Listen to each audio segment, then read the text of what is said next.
Big boss की पूछते हैं कि लाइफ में कितना चेंज आया बिग बॉस के पहले और बाद में। देख पहले भी तेरा पूरा वो था टोरा टोरा और तो अलग चीज हो गई, ऐसे चेंजेस कुछ नहीं आए, वो ऑडियंस बढ़ गई। बिग बॉस के बाद जो चीजें हुई, मान लो पॉजिटिविटी नेगेटिविटी, तो पहले का होता था सेम चीज होती थी बट थोड़े कम लेवल पे होती थी। अब क्या, थोड़ा आप लाइफ में और ग्रो करते हो तो आपको चीजें उसी तरीके से इम्पैक्ट करती है कि मान लो शाहरुख खान पे केस होगा तो शाहरुख खान का बड़ा केस होगा, और शाहरुख खान मान लो नॉर्मल आदमी होता तो वो इतना हाईलाइट ना भी हो, समझ रहे हो, तो बहुत फर्क पड़ जाता है उस चीज़ों से। मान लो थोड़ा हम भी बढ़ गए, थोड़े से चीज़ें हो गई, तो उसके बाद ये समझ आई कि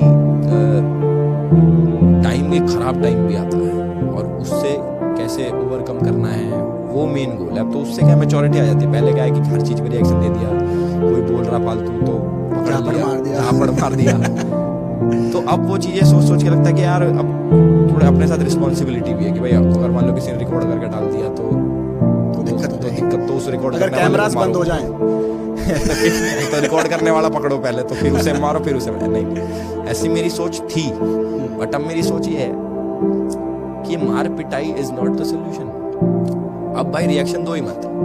अब जितने भी लोग गलती खाते हैं ना हमारी इंडस्ट्री में, जितने भी लोग गलती खा रहे हैं वो क्या है, वो रिएक्ट कर देते हैं, रिएक्ट एज इनकी गलत बोल देते हैं, तो लोगों की नजरों में वो नेगेटिव हो जाते हैं। तो अपने को भाई ध्यान नहीं देना, अपना काम धंधा संभालो, नहीं तो आप कंट्रोवर्शियल फिगर में काउंट होने लग जाओगे और तो ब्रांड्स आपसे पीछे हटेंगे, ब्रांड्स आपके साथ एसोसिएट नहीं होगी कि भाई ये ना थोड़ा कंट्रोवर्शियल फिगर है, इसने कुछ ऐसा गलत वलत बोल दिया ये वो, तो उससे क्या फाइनेंशियल नुकसान भी होता है। दूसरा क्या है कि जैसे मैं लोगों से मिलता हूँ तो स्टार्टिंग में वो सोचते भाई हमें तो लगा तुम बहुत रूड हो गए, जैसे थप्पड़ मार रखे, मैंने कहा देख भाई तुम तो सही आदमी हो यार, मतलब ऐसे मोस्टली मिलते हैं मेरे को लोग, तो मैं सोचता हूँ यार इन्होंने एक छवि बना रखी है अपने मन में कि यार ये तो ना एक खराब आदमी है, थोड़ा मार पिटाई वाला, गुस्से वाला। नेहा धूपिया ने मेरे को कह रही कि मेरी टीम ने बोला ऐसे सेल्फिश है तो कर रहे हो तो थप्पड़ वप्पड़ ना मार दे। मैंने कहा यार ये थप्पड़ वप्पड़ का कोई मैं वो थोड़ी हूँ। अब फॉर एग्जांपल मान लो मैंने किसी के थप्पड़ ही मार रखा पास्ट में फ्यूचर में, दुनिया की लड़ाई हो रही है यार, कोई ना कोई रीजन तो है, थोड़ी सुबह उठती थप्पड़ मार लग जाऊँ मैं, जो आदमी मिला उसके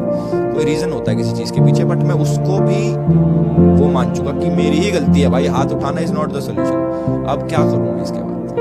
अब मैं धीरे धीरे एक इंसान अच्छा बनने के लिए, अच्छा ग्रो करने के लिए सीख ही तो सकता है। हम उसी पड़ाव में कि हम सीख रहे हैं, ये चेंज आया मेरे अंदर। आज तक सुना था ऐसे बोलते हुए मेरे लिए तो बहुत ही नया है तो ये सीखिए। जो हम ये बातें कर रहे हैं ना अभी, जो ऐसे थोड़ा फॉर्मल, मतलब बातें तो हम ऐसे ही करते हैं, पर मैं मनीष को सिखा रहा था कि ऐसे ये चेंजेस आए। मेरे को देख कितनी अच्छी एक्टिंग हुई